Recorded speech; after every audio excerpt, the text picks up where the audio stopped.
Speaking truth to power is not just limited to speaking to the Congress and to the courts and at City Hall. Speaking truth to power is also about speaking truth in our local churches.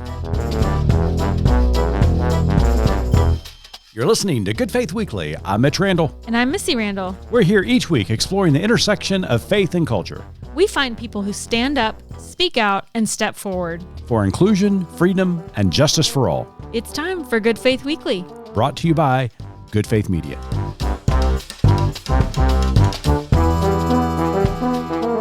Welcome to Good Faith Weekly. On this episode, you're going to find out why I have been in Facebook jail for the last 4 days. And then later on in the pod, Missy and I sat down with the executive director of American Baptist Home Mission Societies and Judson Press, Dr. Jeff Haggray. They've got a great conference coming up in the month of April, Space for Grace. It's going to be a good pod, so stay tuned.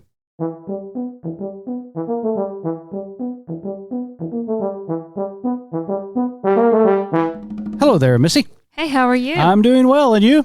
I'm good. Are you okay? Are you sure you're okay? Oh, it's been a tough week for Mr. Mitchell.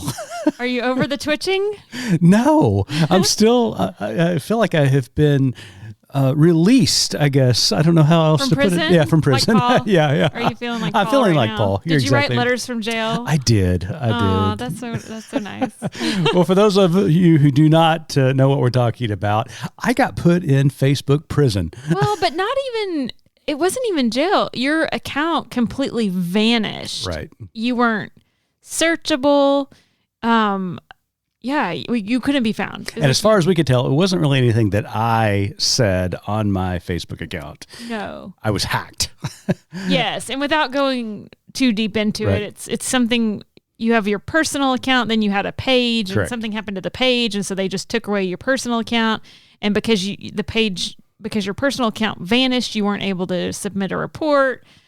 Anyways, it was several days of you not being present on social media. And let me just tell you, we had so much fun while you were gone.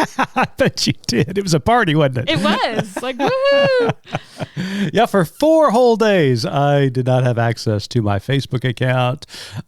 Strangely, though, I had access to my Instagram account, which is kind of weird. But needless to say, I put out a clarion call for some help, and it arrived in the form of one of our dear friends at Good Faith Media, the Reverend Jake Hall. It did, yes. He texted and he said, hey, you got to get a blue check mark. Yeah. And so you did. And lo and behold, when you pay for the blue check mark, that also allows you access to speak to an actual human on the phone. Exactly. So I had no idea. Let that be a lesson to you all. 1, be sure your 2-factor authentication is set up. Correct. And 2, pay for the blue check mark, I guess. Well, I don't know. I don't know whether I should encourage that or not. I know, but right? If you want to be able to talk to somebody, it appears, as far as we can tell, that you kind of have to belly up and pay for the blue check mark. Yeah. So regardless, I'm back. I don't know if that's a good thing or not. I will say the 4 days I didn't have it, I felt a lot healthier. Did you? You know what's so strange is it felt very weird, even checking social media. I don't know why, and it totally messed with my head because you're even sitting in the same room with me, but I'm like checking, and it feels like you're not there.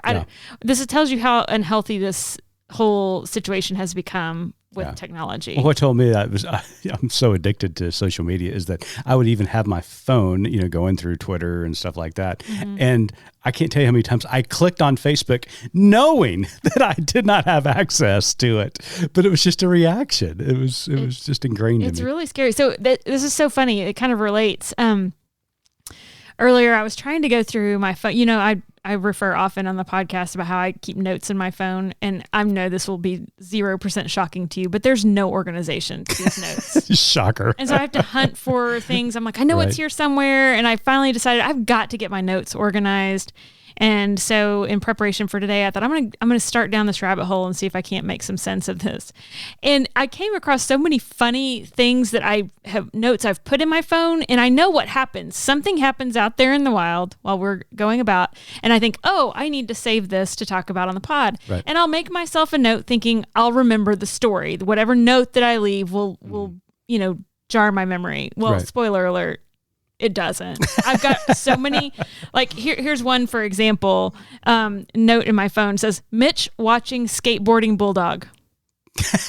Right? Yeah. Okay. Any ideas? No idea. No idea. I'm sure it was hilarious. I'm sure. But I have no idea what that refers to. Oh, that's so anyways, that's just one. But since we're talking about technology and social media, one of the notes I found, and I can't remember why I made note of this, but I have, in the year 2000, the average person sent 35 texts per month. Per month? Mm-hmm. Really? Can you imagine? No, not at all.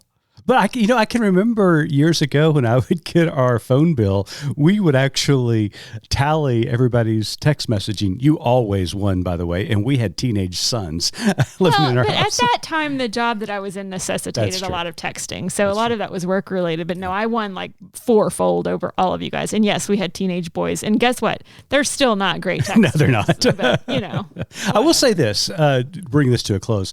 The one thing that really did bring sadness to this moment that I was without Facebook for 4 days. Felt like 4 months. It's like dog years. It is like dog years. Was the coming to grips with how much we put our life out there on social media, and that in a blink of an eye, all those memories that we've recorded on social media could be gone. Mm-hmm. That was really kind of scary and sad at the same time. Well, just how much we count on that. Yeah. Yes. I don't put as much out there. I mean, I feel like I should maybe put more, only for that reason, like you said, for the memories. So I have those as my personal account, because I'm definitely not keeping a diary or anything like that. But yeah, that was kind of a weird feeling when you realized, one, it affects you professionally for sure. But two, yeah, the chronicles of our life and raising our kids and things like that have been put out there that might have been gone and lost forever. So that's, I don't know what the answer to that is. Somebody can let us know. I know there's some function where you can kind of download all of your history. Sure. But I don't know what that is. Well, anywho, that's what has been happening around the Randall abode over the last few days. So you're recovering. I am recovering. We're praying for you. I'm doing okay. I'm in a step program and everything. I think I'll be okay. You'll get back to normal. Back to normal. Well, it's been happening in our lives, but big news this week on the national front. Super Tuesday occurred this week. Everything fell according to everybody's anticipation. Guess what? Guess what? I'm feeling a very European vacation moment. Look, kids, Big Ben. Parliament. It's 2020 all over again. And we're in the same roundabout we've been in for like 8 years now. Here we go. Absolutely. Except this time, Big Ben and the Parliament are 4 years older. Yes. And also, as are we. I hate to break it to you. That is true. That is true. So coming to the realization that we're looking at another Biden-Trump campaign for president, it just started me thinking. There's been a lot of talk in the news this week about both candidates' age, about their mental capacity to fulfill the duties of the office. And I don't want this to be an age bashing or age discrimination, because according to the Constitution, they have every right to run for president, and it does not necessarily, their age does not dictate them having the inability to be president and fulfill their duties. But it just started me thinking about, we could possibly have, if Biden is elected, an 82-year-old president taking the oath of office in January, or a 78-year-old president taking the oath of office in the case of Trump. They would be the oldest presidents that we have ever had, beating their own records, by the way. Well, I mean, kudos to them for always trying to overperform and go for the goal, and keep working to beat your own record, I guess. Right. But it just kind of started me thinking about the age of our politicians. We've talked about this on this pod before, but comparing the age of our current politicians with that of people throughout history. So I went as far back as the founding fathers, Missy, and guess what I discovered? Were they not 80? There actually was one 80-year-old there. Oh gosh. 82 at the Continental Congress in 1787, and that was. I'm not even gonna venture to guess because I'll make a fool of myself. Benjamin Franklin. I was gonna say that. That's what it was. Okay. That's what it was. Okay. It was Benjamin Franklin. Yeah. Wow, great job. He was the oldest member of the Continental Congress that was there in 1787. But then you start thinking about all the other founding fathers. And again, this is the Constitutional, Convention, I should have said earlier, in 1787, where they began to form the government after the Revolutionary War. So our first president, George Washington, he was 57 when he took the oath of office, but he was 55. So your age, right? Wow. That hurt. Totally kidding. You're not 57. I'm getting close. I'm bumping up against it. But he was 55 when the Constitutional Convention began. But get this, some of our other founding fathers were quite younger. Jonathan Dayton from New Jersey was the youngest delegate to the Continental Congress in 1787. He was 26. We have a kid. Exactly. Exactly. But you know what? I would trust that 26-year-old over myself any day in a situation like that. Yep. Alexander Hamilton, 30. James Madison, 36. And again, George Washington, 55. Well, this is when they're forming the government. But the life expectancy, Mitch, you got to factor that in. Again, how do you adjust? Franklin was 82. Well, he was one of the lucky ones. What can I say? But think about this. This is when they're forming the government, putting the federal government together. 10 years earlier is when the Declaration of Independence was signed, and we entered into the Revolutionary. So they were 10 years younger. Younger. Wow. So Washington would have been 45, Hamilton would have been 20, Madison would have been 26. And what about what about the 26-year-old? What was his name? That would have been Jonathan Dayton from New Jersey. Was he involved? He was 16. I know, that's what I'm saying. Yeah. Well, but then he might have signed up to fight, you know? So, just think about that. These are our founding fathers.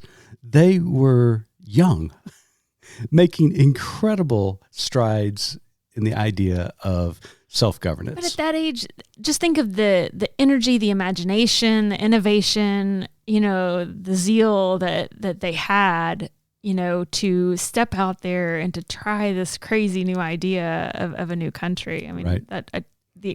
That must have been such a rush to be in that space with them. And it brings me to a great segue to our I can't wait. Interview today with Dr. Jeffrey Haggray. He talks about the upcoming Space for Grace meeting. And in looking back through my notes, because what I say in the interview, which is absolutely true, I have the longest list of quotes from Space for Grace of any meeting we've been to. And so I thought, maybe I'll try to pull something out from there. And I did find a few to pull in today to our discussion after the interview. But I found one that is so fitting for this conversation that we're having right now. And I think I can credit this to Lemoyne Tatum, but I am not near as good at taking notes and getting all the information down as you are. But the quote is so good. She says, "It is not our job to secure the future, but to nurture the ones who will be the future."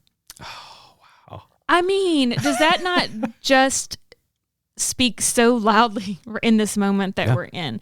And as I was thinking and kind of sitting with that for a minute, I thought, what does that nurture word mean? It doesn't mean tell you what to do. It doesn't mean wait your turn. It doesn't mean any of those things. It just means to nurture, to give those who are the future, the foundation, the tools, the support that is needed for them to flourish and thrive. Yeah. So, and that's exactly what I say in my article this week, that there's so many bright, young politicians and leaders in this country on both sides of the aisle. It is time to give them an opportunity to lead this country and to bring their ideas to the public square. I know we are facing this presidential election. I know it's a reality that we're all going to have to get through, but I'm hoping after this election, we can finally move on and give other people opportunity to lead this country because they're so bright. Absolutely. I agree. Well, we had a great conversation, as you mentioned, with the executive director of the American Baptist Home Mission Society and Judson Press, Dr. Jeffrey Haggray. We're going to be right back as Missy and I sit down with Dr. Haggray. This episode is brought to you by the Summit for Religious Freedom. Christian nationalists, extremists, and their political allies are working overtime to impose their narrow religious beliefs on all of us. Learn how to fight back at the Summit for Religious Freedom on April 13th to the 16th in Washington, D.C. We're organizing to defend LGBTQ+ rights, abortion, contraception, and reproductive rights, our public schools, our democracy, and the separation of church and state. The Summit for Religious Freedom is the hub for this collective fight. TheSRF.org. That's THESRF.org. Has all the details. Use promo code GOODFAITH for 10% off registration.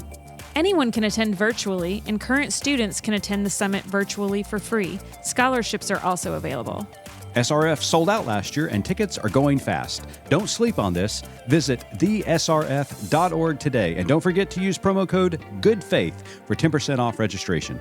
The summit is hosted by Americans United for Separation of Church and State.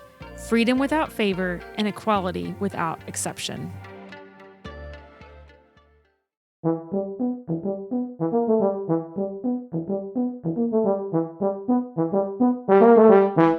Welcome back to Good Faith Weekly. On this episode, we've got a very special guest with us. As Executive Director of American Baptist Home Mission Society and Judson Press, Dr. Jeffrey Haggray finds the heart of his ministry in motivating Christians to impact communities with their deeply held faith, encouraging emerging leaders to discern and respond to God's call, and emphasizing God's loving concern for humanity's well-being, wholeness, and justice. Having served congregations in New Jersey, Washington, D.C., and Georgia, Haggray understands the day-to-day needs of local congregations involved in disciple-making, worship, leadership development, evangelism, and mission engagement. Next month, ABHMS will be hosting the Space for Grace Conference in King of Prussia, Pennsylvania, April 9th through the 11th. Dr. Haggray, welcome to Good Faith Weekly.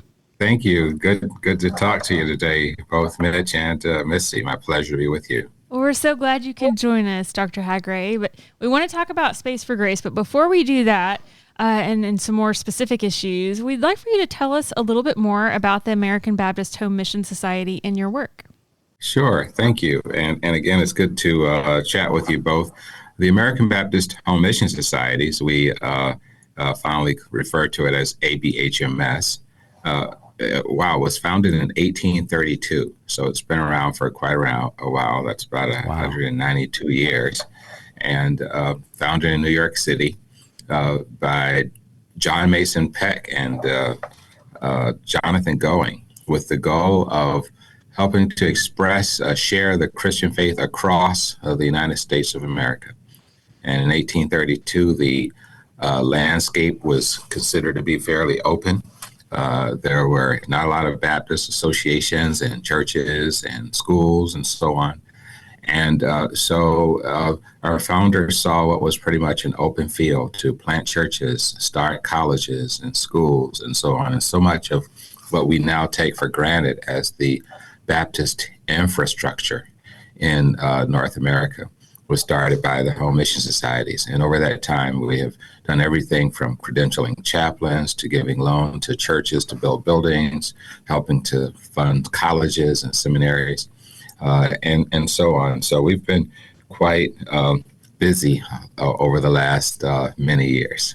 Well, I appreciate that you gave us the acronym because I don't feel like you're a good Baptist if you don't have a good acronym associated. Absolutely.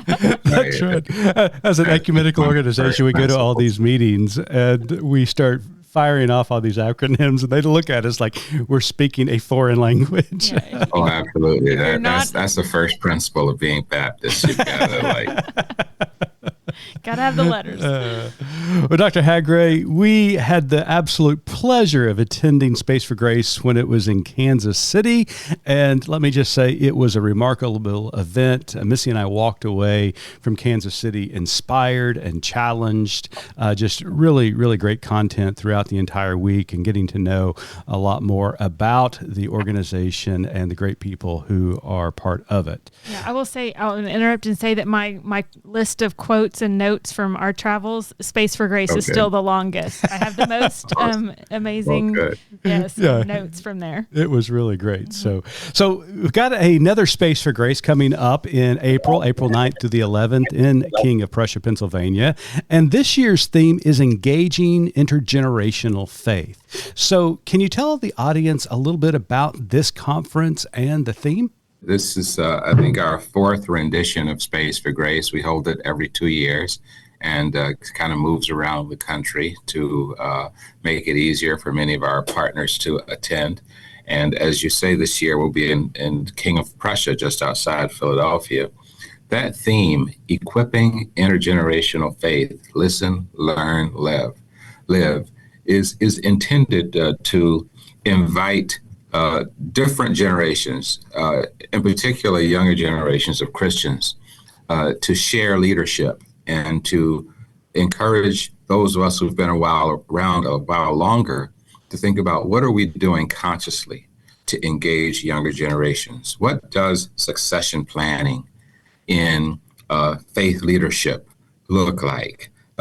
Some have been pastors for 20, 30, 40 years. Our institutions are proudly led by persons who have long resumes and decades of leadership.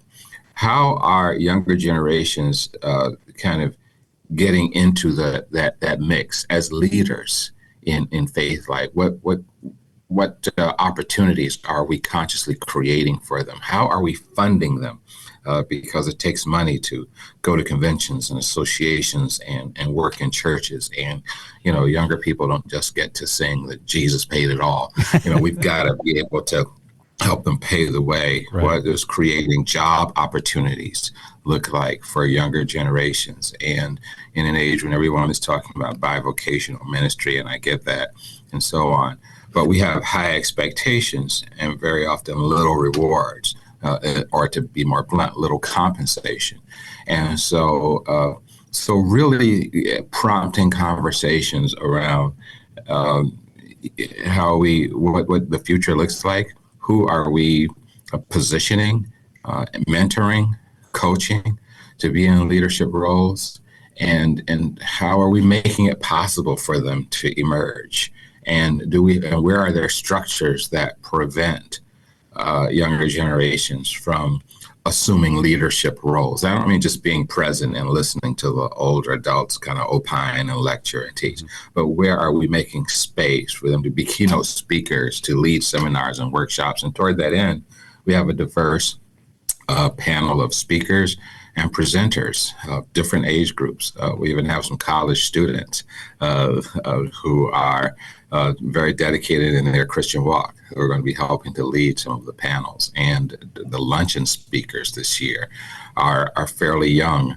And the last point on this is that, to do this, even to model this in a national conference, it means scheduling some speakers and presenters that perhaps have not been heard of. They don't have a lot of name recognition. They aren't the trusted and true speakers that everybody has heard and know that. And so, but that's intentional. We are trying to position and model what it looks like to position younger generations to be in leadership roles. Well, it's so exciting to hear that you're creating space for the younger generation, because one of the things that we hear at Good Faith Media as we travel across the country, and this is really across denominational lines, is the disengagement from younger generations with institutional religion or institutions that that are based in faith-based institutions, I should say, also the local churches as well. And so it's nice to hear that American Baptists are actually being proactive and not only talking about including younger generations, but actually giving them a platform. To me, that is extremely important. Are you getting good responses from these invitations?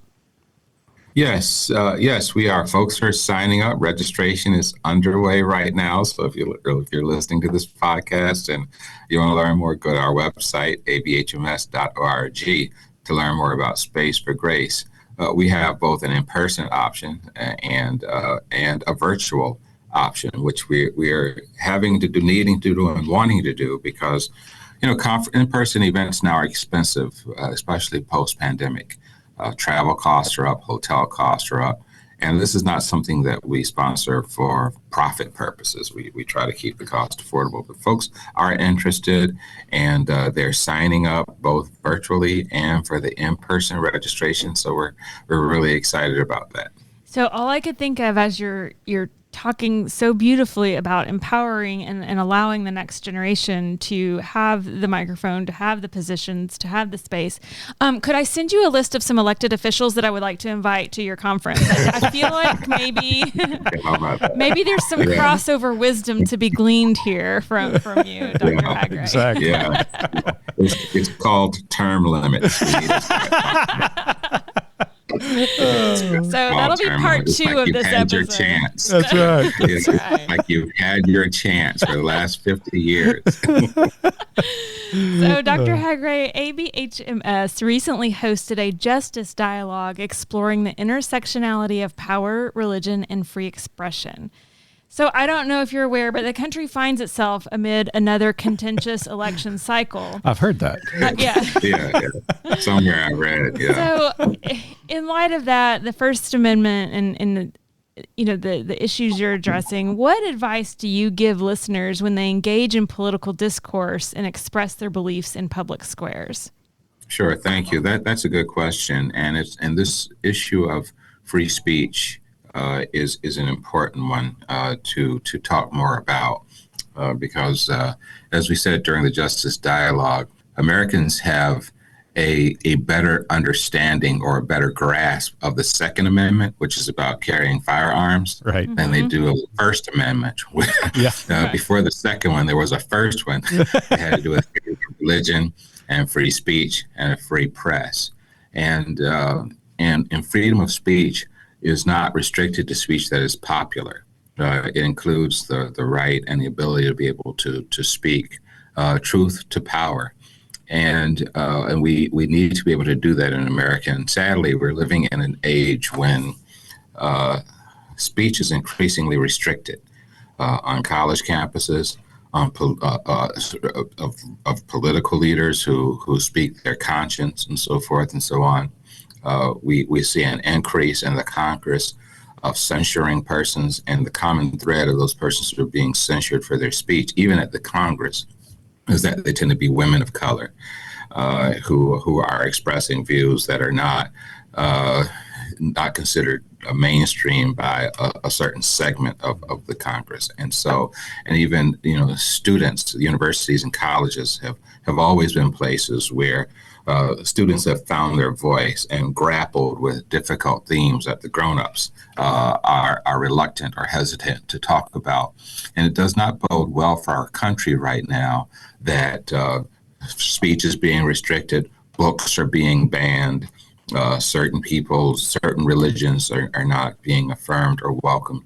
And so free speech is a real thing. It's a real right, protected in the United States Constitution.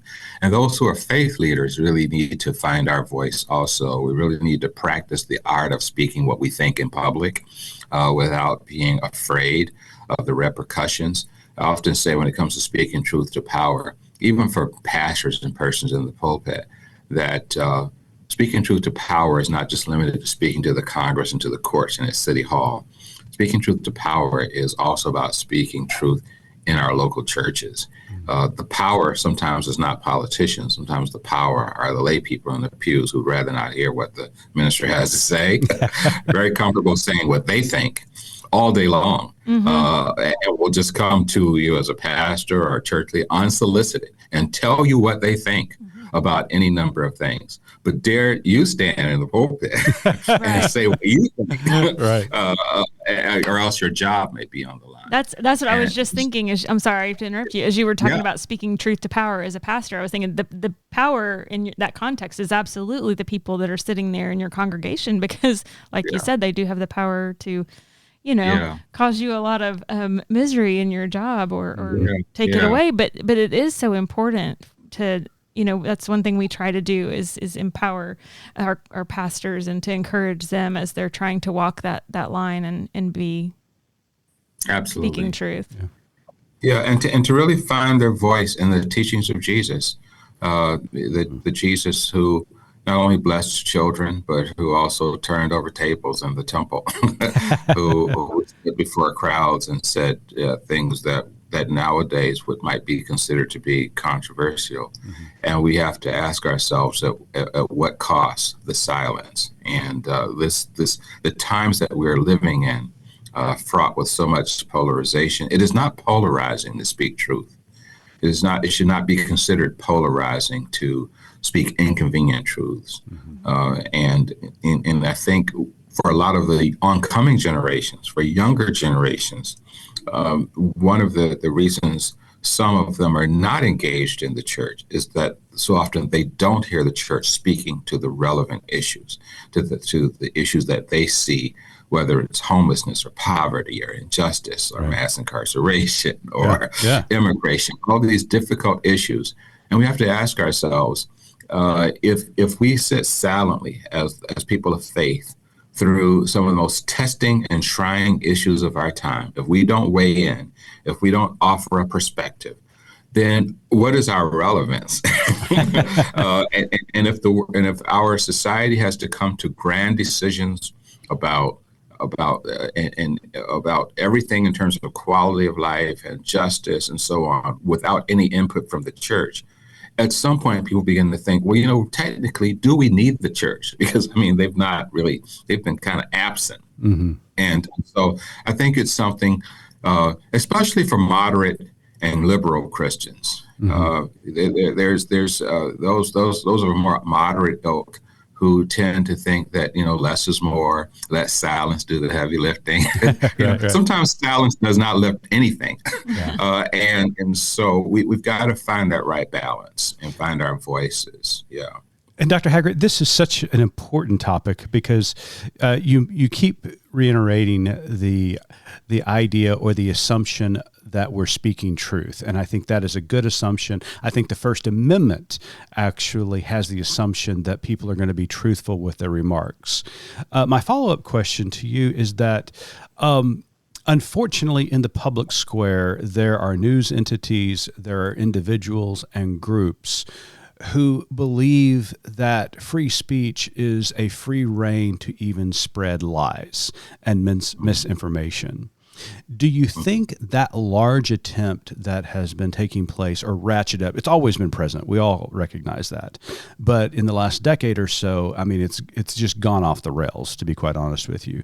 Do you think that effort by some to create chaos by spreading misinformation in the public square has hurt the church's ability to speak truth? Because now all here is, well, there's an alternative viewpoint or alternative voices, or, God forbid, the horrible quote, alternative facts, which there is no such thing. But you hear that a lot. And so how do we muddle through the misinformation in the public square to be able to speak truth to those in power, whether that is in the halls of Washington, D.C. or the halls of Main Street, USA? Sure. Thank you. That's a good question, and it's not an easy one to answer, but it's an important one to discuss. The someone sang a song years ago about a chair is still a chair, even when there's no one sitting there. Yeah. And truth is still the truth, even when, and the vast majority of people, I think, recognize truth when they hear it and when they see it. And in the Christian ethic, in the Christian tradition, love for all people, unconditional love is a fundamental premise. And we are judged by how we treat the least of these. And so we know when, and Jesus modeled truth telling on the Sermon on the Mount when he saw the multitudes and they seemed to be in disarray and chaotic in their movements. And he said in very simple language, blessed are the people who are mourning, who are facing a lot of trials and travail. They need to be comforted. Okay, blessed are the people who are seeking justice, the righteousness, who really want, they're going to get their needs met. Blessed are the people who are seeking to make peace. They shall be called the children of God. So there are certain values around comforting the poor, those who are in distress, those who are trying to make peace and keep peace in a world that's filled with conflict and controversy and war and so on. I mean, one does have to wonder why so many voices are seeking to delude and mislead and misrepresent. And very often it's driven by a craving for power and control. Sometimes it's driven by fear of losing power and control, fear of becoming a minority, fear of the other that we don't know. But I think truth is one of my professors used to say, truth needs no footnote. Truth is still powerful no matter the times and no matter how popular it is. And I think we spend less time trying to navigate how best to say the truth, but simply speak the truth. I really try to do something that I consciously work at plain speak, being as direct as possible. My education as a philosophy student trained me to I could actually be very roundabout and indirect if I want to be. But I'm finding out, but young people especially lose interest. Yeah. And when you listen to them in their podcasts and on social media and so forth, the younger generation are very direct. They know a lie when they hear a lie. They know what injustice looks like. They know when rights are being taken away from them.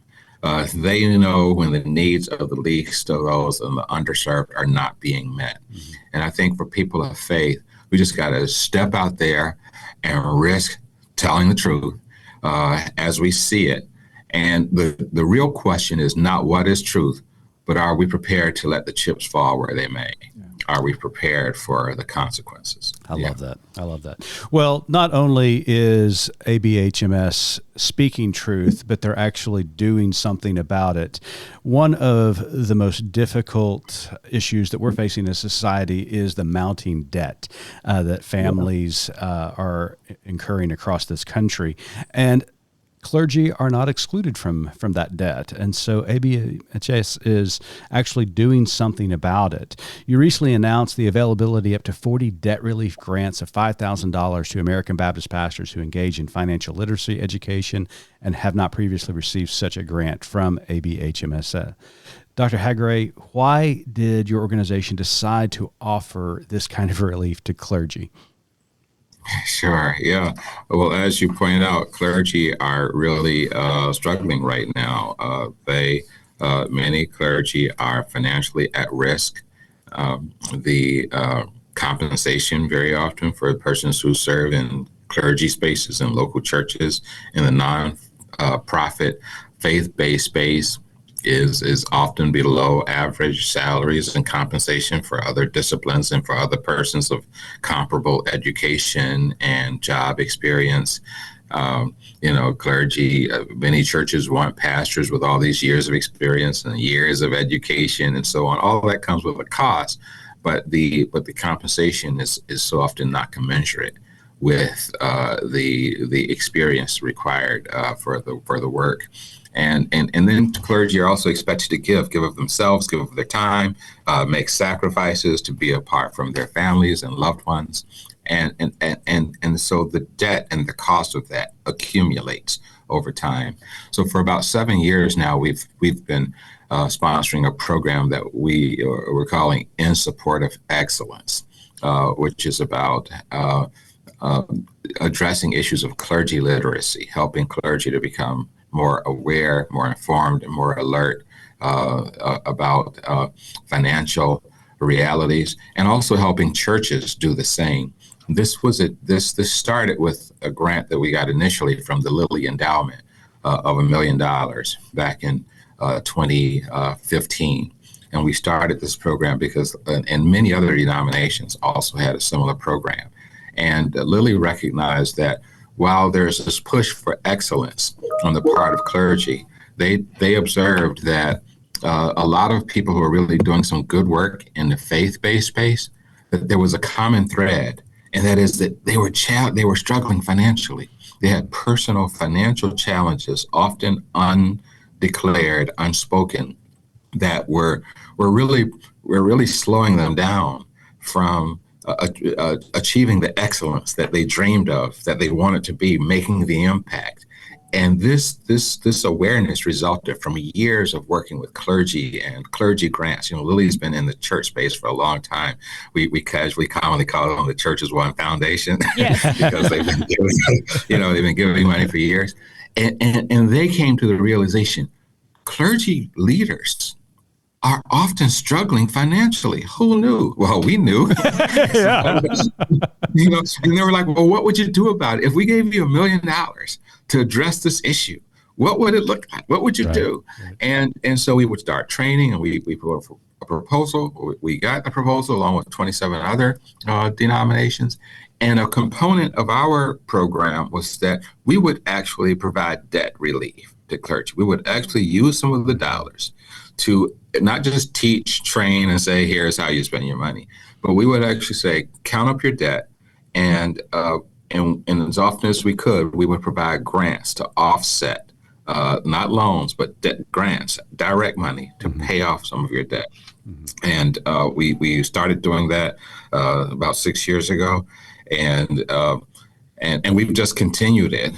We don't have unlimited resources to do that with. We have to raise the money for the debt relief portion, but we were in a position to give 40 grants up to $5,000 this year, and that's called the Ministerial Excellence Fund, to try to offset. And there's no shortage of people in line applying for sure. it. Yeah. Well, I'm so thankful that your organization and ABHMS is thinking along those lines, because we encounter clergy day in and day out. And you're right, many of them are struggling financially with student loans and other obligations. And so thank you so much for doing something about that. I know it means the world to a lot of these ministers and their families. Well, Dr. Haggray, one last time, where can our audience find out more about Space for Grace? Yes, abhms.org. And it pops right up, right on the front screen. All you need to know. That's fantastic. Still one of my favorite conferences that we've attended. Absolutely. So I would encourage our listeners, if you can, to go. You guys will come in. Yeah, we're planning on being there. Starlet Thomas and I think Missy and I are going to be able to make it this session. So we're really excited about it. Well, Dr. Haggray, thank you so much for joining us this week on Good Faith Weekly. But before we let you go, we've got one last question that we ask all of our guests, and Missy has the honor of asking it. So, Dr. Haggray, as you know, our tagline at Good Faith Media is "There's more to tell." So, in light of your work and our conversation today, what is your more to tell? Well, my more to tell would be along the lines of what I said earlier about clergy leaders, faith leaders finding their voice. These are very difficult times. The temptation is to go under and so on. But I think the more we attend conferences and be in conversation with other people of faith, conferences, whether it's Space for Grace or local conferences with other clergy, reading more, talking with other voices, we've got to find our voice in these challenging times. There are real threats to our democracy, to religious freedom, to liberty, on so many different levels. So that's a concern that we could talk about for a long time. Yeah.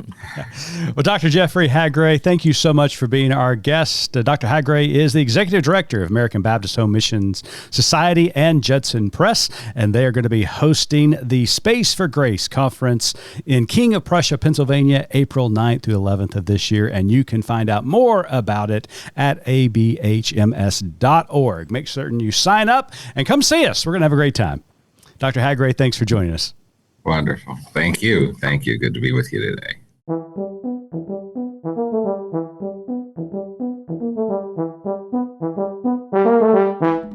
I have been looking forward to talking to Jeff Haggray ever since we left Kansas City 2 years ago in that first Space for Grace conference that we attended. I walked away from Kansas City challenged, inspired, and motivated. So I'm really excited to return to Space for Grace next month. Absolutely. It was one of the first big conferences I think I attended with you when I started kind of traveling with you more, and we started exhibiting at these in these conferences. And yeah, it was so challenging and super inspiring. Like I said, I still, and this is not related really to the conversation today. It's just one of my favorite quotes from there that I think back on often. I've said it numerous times on this podcast from our friend Amy Butler when she was speaking, and she said, it's good to be home where the chaos is familiar. And I think of that often. I still do. Oh, we Baptists. It's not poignant to the conversation today, but I just think how many times is that just kind of, I think sometimes we just need to acknowledge that, you know, sometimes familiar chaos just feels good. Yeah, right. I mean, because we do have the privilege of attending a lot of a variety of conferences, but when we go to a Baptist conference, it kind of, even the chaos feels, we're home. But you know, we're not people who are known for getting along all the time, and it's not all rosy. But anyways, that's just one of my favorite moments. But I think I'm really excited after talking to Dr. Haggray today. I'm more excited for the conference upcoming, and in particular because of the format that this year they're really seeking to bring in younger voices, and that, you know, I know we may not know that may not have that name recognition yet, but for that, I'm even more excited because I know, like we were talking about the founding fathers and their energy and zeal, and they're just not inhibited. They're not afraid to say things. Well, and so I'm really excited to hear what we're going to hear. And I'm getting my steel-toed boots ready because I have a feeling that is wise. So wise. Are about to get real stepped on. That is so wise. Yeah, these young speakers and young entrepreneurs are not jaded. They are. They're jaded by the institution and see it for the what false it is. promises that they have been given, but they're still dreamers. And that's what I really love about them. They're realists, but they're also dreamers. And so when I hear them speak, when I hear about the work they are engaged in their local communities and on a national basis, I'm like, oh yeah, that's what it was like. That's what it's like. That's how we should be right now in this time. And what I think is so funny, because here I'm looking at my notes from last time, and it brings in another thing that our friend Amy said at Space for Grace, which is just kind of what you said. She says, you know, institutions are tricky things when we pair them with the gospel. Mm-hmm. And as she is someone who works with, you know, social entrepreneurs, and we're talking about, you know, a younger voice coming in, I think that's what they're saying. They're saying, you know, let's look at how this institution fits in with the gospel. And when I say institution, I mean the institutions of even these positions of power, or these positions of influence, or the church at large, or any of these organizations.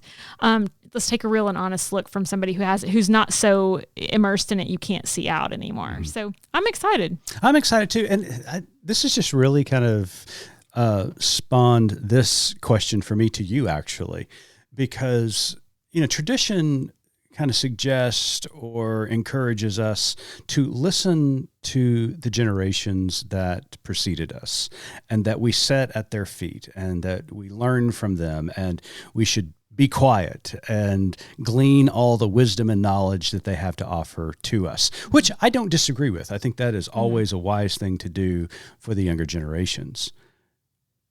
But are we to a point now where maybe those of us who are north of 50, you're not there, I am. Me and George Washington, as you pointed out in the first segment. George. should we be quiet? I think you and I, as you were saying that, I thought, we are perfectly situated kind of in the middle of the sandwich right now in our stage of life. And we have the benefit of having folks who are more experienced than us, who are brilliant, who we love to sit at the feet at and just listen to their stories and experiences and glean life lessons. But we also have 2 children who are young adults. And even just last night when we had a family Zoom dinner, and our youngest was explaining this really complicated something about the stock market that happened during COVID. And this, I couldn't even begin to repeat it. But as he's explaining it to me, he understands. I zoned. I have no idea what he was talking about. But I just think that the knowledge they have and the ability to absorb new information and to see it with a critical eye, not in a bad way, but just to look at it critically and make connections and connect the dots. Anyways, I feel like we are in a great spot. We're able to see and appreciate both. Right. And so that's what I love. Yeah. And this younger generation, their voices and their entrepreneurial spirits is really what is motivating and inspiring me right now. So kind of pivoting a little bit from that discussion, I thought something that Dr. Haggray said that just kind of sparked a very vivid memory from me that I thought might be good to talk about as we close out today. We haven't done this in a while. Okay. So I thought it might be good. So he mentioned in the conversation the Jesus that turned over the tables. Right. And it brought back a memory of years ago when you were still a local pastor. Right. When there was a person in our congregation who loved to use that phrase in a different context than what you would use it in. And we hear that more and more. We hear it in light of the J6ers and kind of in those realms of an excuse and a kind of just agency justification for turning over tables, figuratively, literally. So anyways, since that sparked a memory for me, I thought it might be good to just, I don't know, we'll add in a little Bible lesson to close us out today because we haven't done one in a while. Sure. Yeah. So let's talk about the Jesus that turned over tables, and let's talk about, in particular, how that applies to the song, even that Dr. Haggray referenced. A chair is still a chair, even if no one's sitting there, because we talk about that too in terms of alternative facts and how you want to view and interpret the world. I don't know. I just thought that might be a nice, little Bible lesson to wrap us up. No, I'm totally happy to do that. The context is, it is Holy Week. Jesus has entered Jerusalem in his triumphant entry. And the first place he goes to is the temple. And when he arrives at the temple, what does he discover? He discovers corruption. And so it wasn't just a local craft fair? It was not a local craft fair. The farmer's market wasn't in town. He goes to the temple and it is corrupt. He sees people who he grew up with, people that are, down on their luck, living day by day, not knowing where their next meal was coming from, being taken advantage of by those in authority. And they were being made to pay outlandish prices for sacrifices that they were supposed to be making leading up to Passover.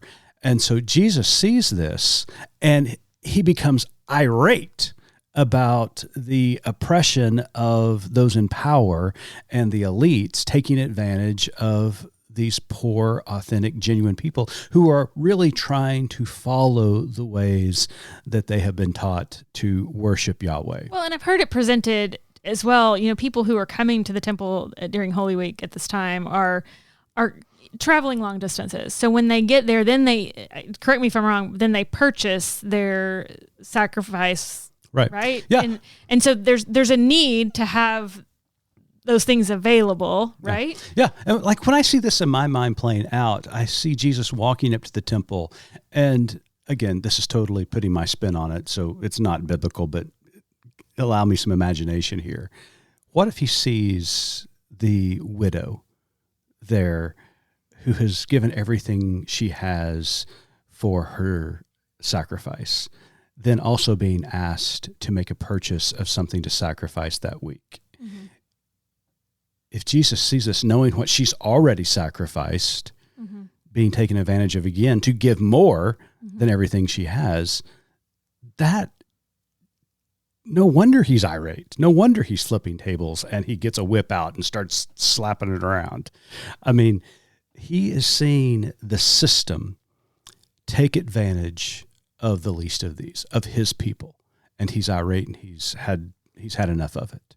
Now, where that comes full circle today, and may surprise you a little bit, both those on the right and those on the left in this country, I think, are looking at the current systems here in the United States, whether that is religious systems or political systems, and saying we've had enough. We're tired of being taken advantage of by those in power and the elite. Now, here's the delineation between the two. It is the outcome. The outcome, for one, there's a certain segment within the population that want to burn it down and control it. They want to remain atop of this hierarchical system that's been in place for 200 years in this country. Mm-hmm. There are others who look at the system and want to reform the system in order to lift those who have been taken advantage of, bringing equity and equality and rights that they have been denied to the forefront. To me, it is exactly what the late John Lewis was talking about, of the importance of getting into good trouble. Jesus got into good trouble when he went to the temple.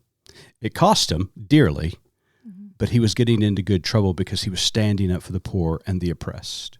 John Lewis, the civil rights leaders, were getting into trouble. There was consequences to those actions, but the trouble they got into was bending that arc of the moral universe towards justice.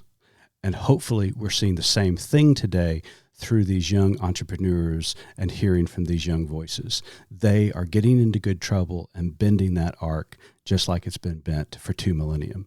But that is the difference. There is a time and a place to turn over tables and get out the whip. To upend the system. And that's what inspires me. So not a justification for violence because you're not getting your way. Right. Exactly. Justification to bring about justice for the oppressed and the poor. I like it. Me too. Thanks. And so it's a reminder to me to stay engaged. Mm-hmm. It would be very easy, especially during this election cycle when people from both parties are not particularly excited about their candidates. It would be easy to disengage. But this is exactly when we should engage, because when we disengage, that's when opportunities abound for really bad things to filter into the systems that we cherish.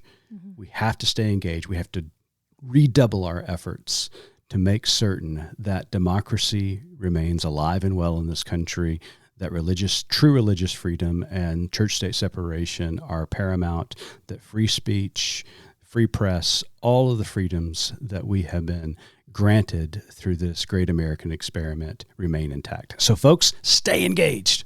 And vote.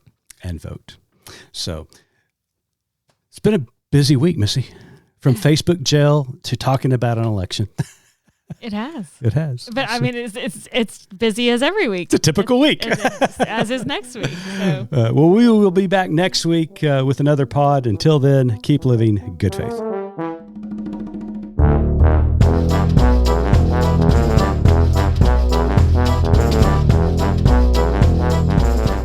You've been listening to Good Faith Weekly, hosted by Mitch and Missy Randall. This weekly podcast from Good Faith Media discusses matters of faith and culture. Subscribe wherever you get your podcast and give us a like and a glowing review.